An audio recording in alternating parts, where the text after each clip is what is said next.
Welcome to another financially fabulous episode. I'm Limor, and while I'm not a financial planner, I'll show you what I've learned. Today I want to talk about how much we spend on holiday gifts. Come on, this will be festive.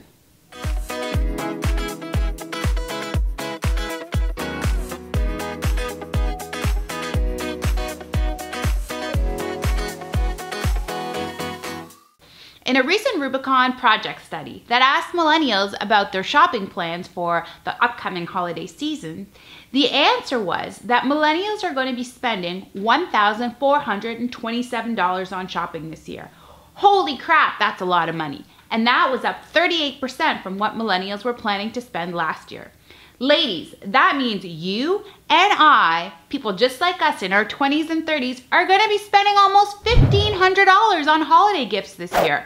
That just boggles my mind. That's an insane amount of money. There's so much else we could be doing with that kind of money. I could take an all-inclusive vacation, I don't know, maybe down to Jamaica. I could put it in my retirement fund. That could be my emergency savings for the entire year. There is so much that we can do with our money, but we think that we need to spend it on gifts. So even let's just throw the math example out there. If I were to put that money in my retirement fund and I'm 30 and it's going to sit there for 35 years and compound interest is going to take effect, by the time I retire at 65, I would have almost $8,000 from just that 1 year.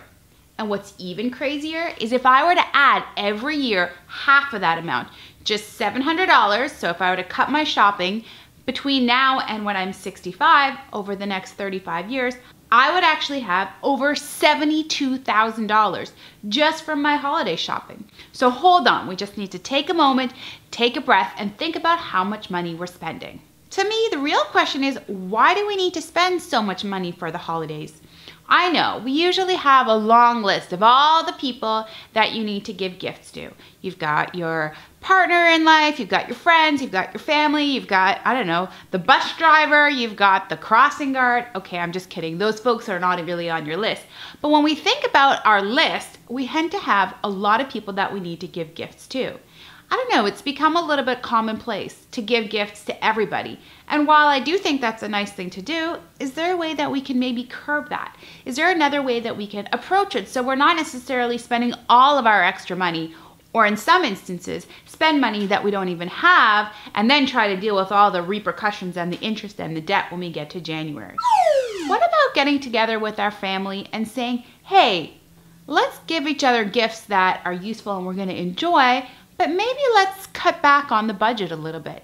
Perhaps we can all chip in and give each adult one gift altogether, rather than all the adults need to give gifts to one another.